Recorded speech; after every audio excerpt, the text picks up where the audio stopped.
a fait Steve Amoussou. Le Bénin, un état de brigands sous Patrice Talon. Chers compatriotes de l'intérieur de la diaspora, tel nous le savons, depuis le lundi 12 août 2024, l'affaire Steve Amoussou défraie la chronique.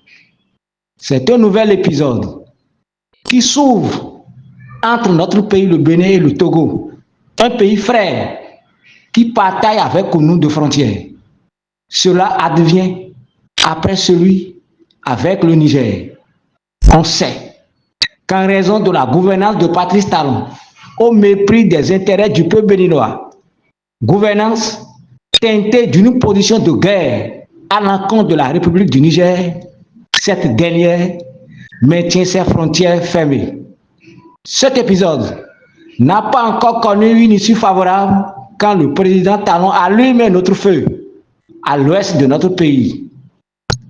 Chers compatriotes, en effet, au mépris de la souveraineté du Togo, mépris couplé de violations flagrantes des règles internationales et de bénédictions du président Talon, des individus de nationalité béninoise entrent sur le territoire togolais pour aller kidnapper Manu Militari, notre compatriote Steve Amoussou, dans la ville de Lomé et précisément au quartier à Didogome, quartier non loin de la frontière du Ghana, pour le confier à la police béninoise au motif qu'il s'agit de Frère Humvi, auteur des chroniques contre la gouvernance autocratique et prédatrice du pouvoir de la rupture. À cet effet, chers compatriotes, plusieurs associations et organisations n'ont pas hésité, à travers leur prise de position, dénoncer et condamner ce coup de force, cet enlèvement crapuleux sur le sol togolais, tel l'Organisation pour la défense des droits de l'homme et des peuples, ODHP, le Front patriotique, l'Union de la jeunesse communiste du Bénin, l'Ordre des avocats du Bénin, ainsi que certaines personnalités de la diaspora béninoise. Les organisations de la société civile togolaise en ont fait de même pour protester, condamner ce crime perpétré sur leur territoire et interpeller le gouvernement de Fort Yadema. Jugez-en vous-même, chers compatriotes. Une règle élémentaire enseigne que quand on vit en voisinage, pour entrer dans la chambre de son prochain, on lui demande la permission, l'ordre. Outrepasser cette déontologie élémentaire, renverser cette règle ou la convertir à l'envers pour aller opérer, soustraire, extraire dans la chambre de son voisin sans sa permission pour commettre un crime, un délit, n'est que le gangstérisme. En langage élémentaire, c'est un acte de brigandage. C'est ce que le pouvoir du Talon a fait en direction du Togo en allant enlever Steve Amoussou. Ce coup de force est un grand signe testimonial, révélateur des exécutions extrajudiciaires, des assassinats non élucidés sur le territoire national et dont beaucoup de Béninois sont victimes depuis 2016. Et tout cela, tissé, concourt à faire taire les sons de cloche dissonantes. C'est la même chose que le pouvoir de Talon a voulu reproduire sur le territoire togolais dont il n'a pas le contrôle pour que les assassins ne soient pas connus. Chers compatriotes, comme l'action entraîne la réaction, d'après les lois de la physique classique, une réaction intervient du champ togolais où l'opération s'est produite.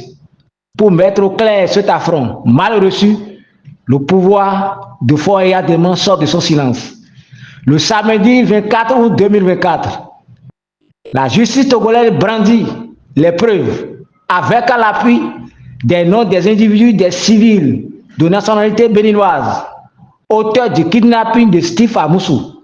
Il s'agit de Nyandaho Jimmy, athlète des arts martiaux mixtes, coach Ohevioso Emma, Uanilo Medegan, directeur général de l'Agence nationale de la sécurité des systèmes d'information et athlète du EMA, Bagidi Todedekbo, Jero alias Jojo, membre du staff et manager de l'artiste béninois Vano Baby, et Clébo Priscilla, esthéticienne à Lomé.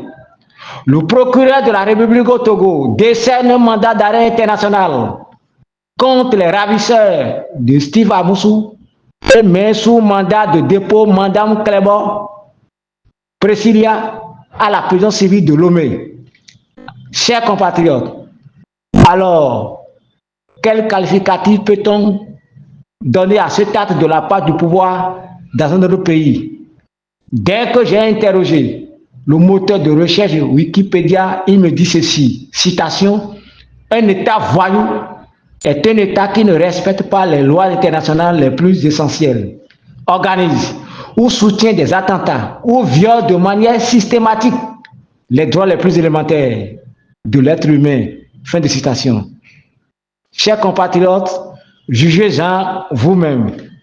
Alors, la République seule du Niger a des raisons de maintenir fermées ses frontières pour la santé de sa souveraineté.